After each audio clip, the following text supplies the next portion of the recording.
नमस्कार विद्यार्थियों, आप सभी का मेरी क्लास में स्वागत है। देखिए विद्यार्थियों, पिछली कक्षा में हम पढ़ रहे थे जो फिनोल था उसके एसिडिक जो व्यवहार था या बिहेवियर था उसके ऊपर हम चर्चा कर रहे थे। हम वहां पे देख रहे थे कि उसके साथ में जो जुड़ा हुआ इलेक्ट्रॉन विथड्रॉइंग ग्रुप क्या प्रभाव डाल रहा है ऑक्सीजन की डेंसिटी के ऊपर, या फिर इलेक्ट्रॉन डोनेटिंग ग्रुप है वो क्या किस प्रकार का प्रभाव डाल रहा है ऑक्सीजन के ऊपर, अर्थात उसकी इलेक्ट्रॉन डेंसिटी बढ़ा रहा है या फिर घटा रहा है। इसके ऊपर हम पिछली कक्षा में चर्चा कर रहे थे। हम आज उसी बात को आगे बढ़ाते हुए देखते हैं कि किस प्रकार से जो फिनोल के एसिडिक व्यवहार को जो जुड़ा हुआ प्रतिस्थापी समूह है वो किस प्रकार से प्रभावित करता है। इसके ऊपर हम आज चर्चा करने वाले हैं। तो देखिए पिछली कक्षा को एक बार दोबारा से रिपीट कर देते हैं, क्योंकि यहाँ पे देखिए यदि फिनोल के साथ में, जी हाँ, फिनोल के साथ में यदि कोई जुड़ा हुआ ग्रुप इलेक्ट्रॉन डोनेटिंग ग्रुप हो, तो इलेक्ट्रॉन डोनेटिंग मतलब इलेक्ट्रॉन दाता समूह होता है, इलेक्ट्रॉनों को रिपेल करता है यानी कि प्रतिकर्षित करता है, जिसके कारण से जो हमारा ऑक्सीजन है इस ऑक्सीजन के ऊपर इलेक्ट्रॉन डेंसिटी क्या हो जाती है, बढ़ जाती है। यदि ऑक्सीजन पर इलेक्ट्रॉन डेंसिटी बढ़ गई तो ये हाइड्रोजन को टाइटली बाइंड कर लेगा, जिसकी वजह से H+ आयन का निकलना क्या हो जाता है, कठिन हो जाता है यानी कि मुश्किल हो जाता है, जिसके कारण से इसकी जो अम्लीयता सामर्थ्यता है यानी कि इसकी एसिडिटी है, यानी कि अम्लीयता जो सामर्थ्यता है वो क्या हो जाती है, घट जाती है यानी कि कम हो जाती है। यदि यहाँ पे इसी प्रतिस्थापी समूह के रूप में सपोज करिए कोई क्या है, इलेक्ट्रॉन विथड्रॉइंग ग्रुप है, अर्थात ये कैसा ग्रुप है, इलेक्ट्रॉन विथड्रॉइंग है, इलेक्ट्रॉनों को अपनी ओर आकर्षित करता है, ऐसा ग्रुप है जिसके कारणवश से देखिए अपनी ओर खींच रहा है इलेक्ट्रॉनों को, जिसके कारणवश से इस ऑक्सीजन पर इलेक्ट्रॉन जो डेंसिटी है, इलेक्ट्रॉन डेंसिटी में क्या हो जाती है भाई, कमी हो जाती है। और यदि इलेक्ट्रॉन डेंसिटी में कमी हो गई तो हाइड्रोजन का निकलना क्या हो जाता है, आसान हो जाता है, अर्थात ये जो फिनोल की अम्लीयता सामर्थ्यता को क्या कर देते हैं, ये ग्रुप बढ़ा देते हैं। जी हाँ, हम आगे देखते हैं कि वो ग्रुप कौन कौन से हैं और वो किस प्रकार से फिनोल की नेचर को प्रभावित करते हैं। तो आप सबसे फर्स्ट पॉइंट डालिएगा, जब फिनोल से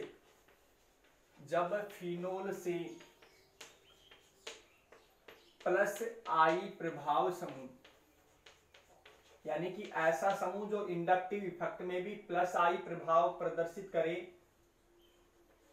जुड़ा हो, तो वो देखिए इस फिनोल की सामर्थ्यता को किस प्रकार से प्रभावित करेगा। यानी कि हमारे पास में एक तो क्या है भाई, देखिए फिनोल होगी,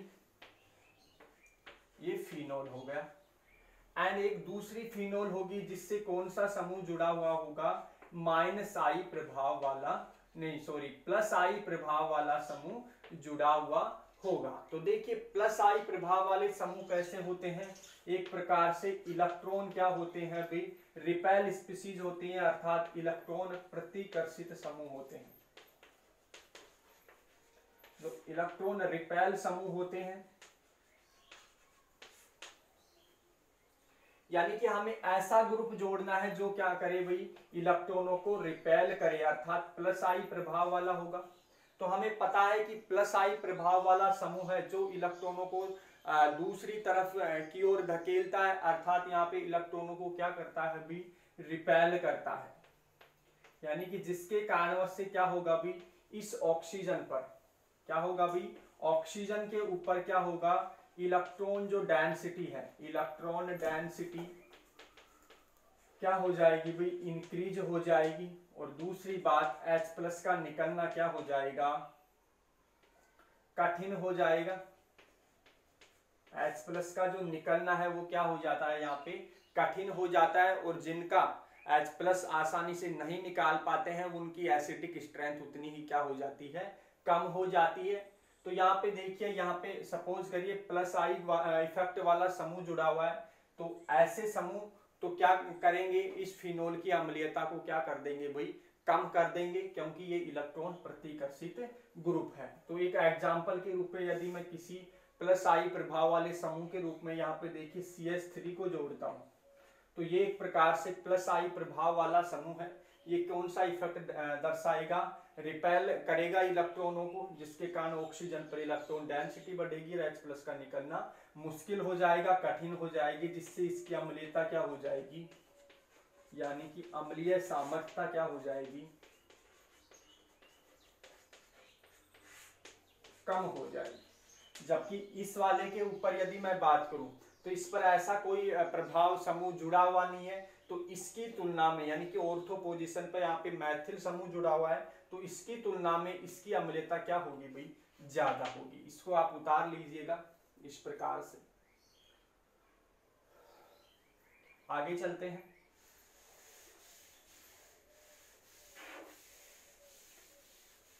ये तो प्लस आई की बात हो गई। यदि यहां पे देखिए कैसा ग्रुप जुड़ा हुआ हो, माइनस आई प्रभाव, माइनस आई प्रभाव समूह जुड़ा हुआ हो,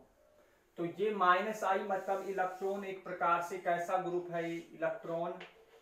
आकर्षी ग्रुप है, इलेक्ट्रॉनों को अपनी ओर क्या करता है भाई, खींचता है।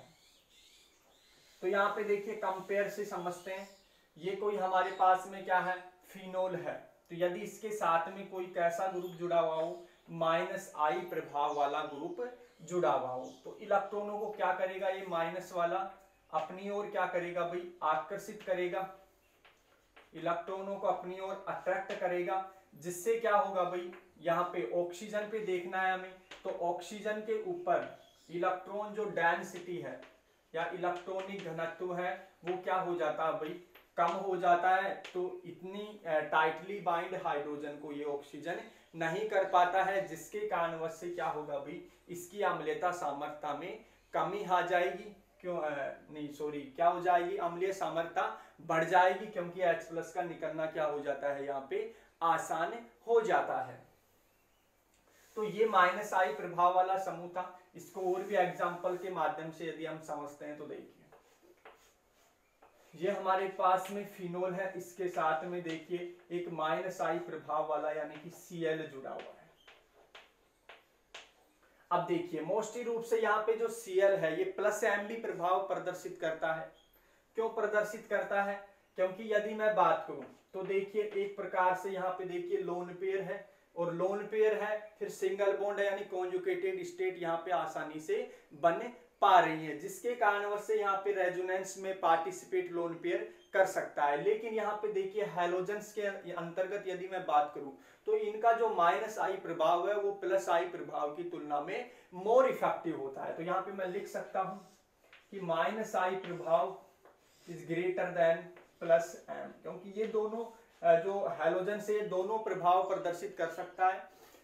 तो यहाँ पे देखिए प्रायोरिटी किसको मिलेगी, मीजोमेरिक इफेक्ट को ना मिलकर किसको मिलेगी भाई, इंडक्टिव इफेक्ट को, क्योंकि यहाँ पे मोर इफेक्टिव है कौन, इंडक्टिव इफेक्ट। तो देखिए यहाँ पे ये क्या करेगा, इलेक्ट्रॉनों को अपनी ओर क्या करेगा भाई, आकर्षित करेगा, यानी कि यहाँ पे मैं लिख देता हूं माइनस आई प्रभाव जो समूह है वो इलेक्ट्रॉनों को क्या करता है भाई, आकर्षित करता है। ये पॉइंट आप उतार लीजिएगा, फिर आप कॉपी में आसानी से लैंग्वेज बना के लिख लेना कि माइनस आई प्रभाव समूह इलेक्ट्रॉनों को आकर्षित करता है।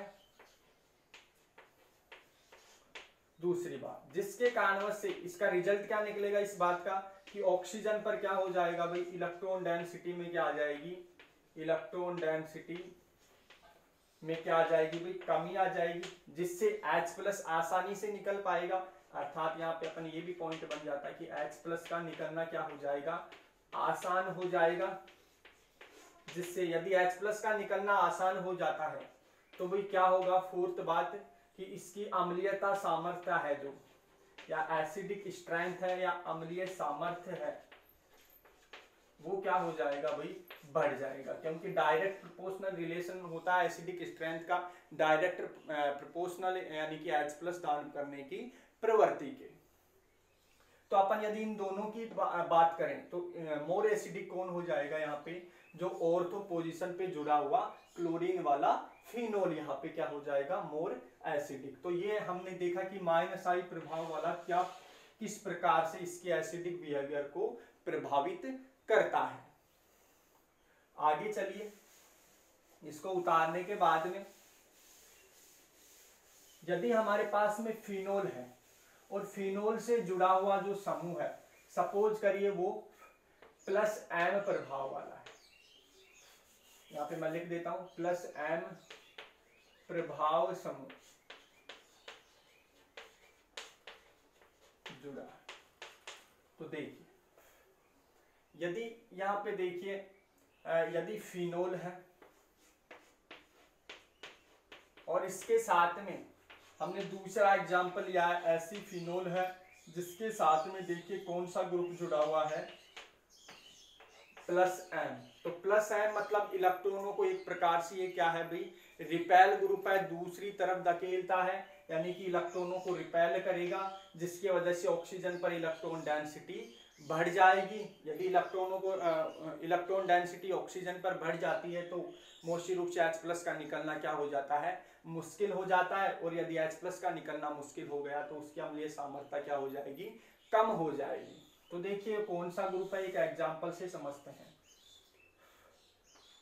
इस प्रकार से हमारे पास में एग्जांपल है, सपोज करिए यहाँ पे इस प्रकार से एरोमेटिसिटी को इस प्रकार से प्रदर्शित कर देते हैं अपन, और इस हाइड्रोजन का सब्स्टिट्यूशन सपोज करिए यहाँ पे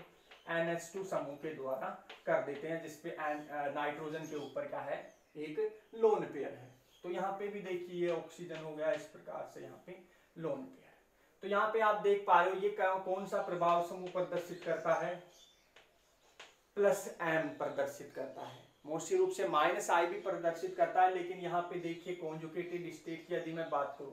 तो यहाँ पे देखिए लोन पेयर है, सिंगल बॉन्ड है, डबल बॉन्ड है। तो ऐसी स्थिति में देखिए क्या होगा, ये लोन पेयर इधर शिफ्ट हो जाएगा, जिससे ये बॉन्ड किधर शिफ्ट हो जाता है, मोस्टली रूप से यहाँ पे यदि मैं बात करूं तो इस इफेक्ट को यहाँ पे ना दर्शा कर यहाँ पे दर्शा देते हैं इस NH2 को, ताकि आपको आसानी से समझ में आ सके। तो देखिए इस प्रकार से इस एरोमेटिसिटी को यदि मैं यहाँ पे प्रदर्शित करूं इस प्रकार से, तो यहाँ पे देखिए लोन पेयर है, तो ये बॉन्ड के इलेक्ट्रॉन इधर शिफ्ट हो जाएंगे, ये बॉन्ड के इलेक्ट्रॉन इधर शिफ्ट हो जाएंगे, और ये बॉन्ड के इलेक्ट्रॉन इधर शिफ्ट हो जाएंगे, जिसके कारणवश से देखिए क्या होगा, यहाँ पे लिख लेना आप, यहाँ पे +M क्या है भाई, प्रभावी है, जिसके कारणवश से देखिए यहाँ पे रेजोनेंस पॉसिबल हो रहा है, ये lone pair, single bond, double bond, ये कॉन्जुगेटेड स्टेट बन पा रही है, जिसके कारणवश से ऑक्सीजन पर, यानी कि ऑक्सीजन पर क्या हो रहा है भाई, इलेक्ट्रॉन जो डेंसिटी है, इलेक्ट्रॉन डेंसिटी क्या हो रही है भाई, बढ़ रही है। यदि इलेक्ट्रॉन डेंसिटी बढ़ती है तो H+ का निकलना क्या हो जाता है भाई, कठिन हो जाता है या मुश्किल हो जाता है, जिससे अम्लीय सामर्थ्यता में क्या आ जाती है, जो अम्लीय सामर्थ्यता है, इस अम्लीय सामर्थ्यता में क्या आ जाती है भाई, कमी आ जाती है, यानी कि डिक्रीज हो जाती है। जबकि यहाँ पे ऐसा कोई प्रभाव नहीं लग रहा, तो यहाँ पे अगर मैं बात करूं तो मोर एसिडिक कौन होगा, फिनोल होगा, बजाय कौन सी पोजीशन पर, ये इप्सो हो गई, ये ऑर्थो हो गई, ये मेटा एंड ये पेरा। तो पेरा पोजीशन पर ये NH2 समूह लगा हुआ है, तो इसकी तुलना में यहाँ पे देखिए, यहाँ पे रेजोनेंस के अंतर्गत ये लोन पेयर पार्टिसिपेट होकर ऑक्सीजन पर इलेक्ट्रॉन डेंसिटी बढ़ा देगा, जिसके कारण से H+ को टाइटली बाइंड करेगा, ऑक्सीजन H+ को निकलने नहीं देगा, जिसके कारण से इसकी अम्लीय सामर्थ्यता में क्या आ जाती है, कमी आ जाती है। इसको उतारिएगा आप।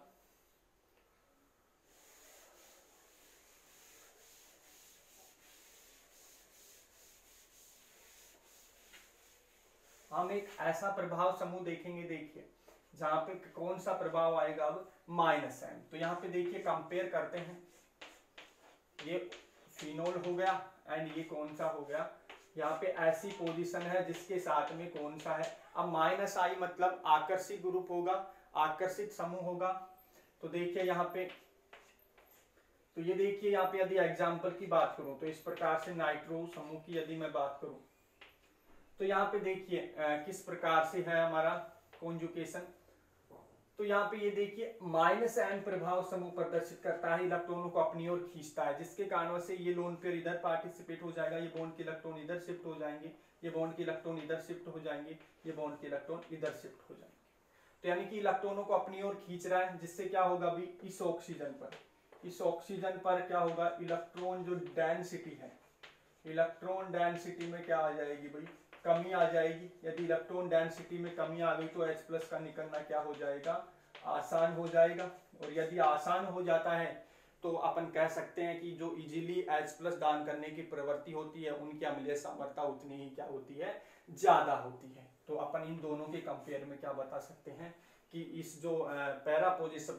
पर लगे हुए जो नाइट्रो समूह युक्त जो स्पीशीज है यहाँ पे फिनोल की, तो उसकी वो क्या है भाई, मोर एसिडिक स्ट्रेंथ रखता है बजाय किसके, फिनोल के। आज के लिए इतना ही, धन्यवाद।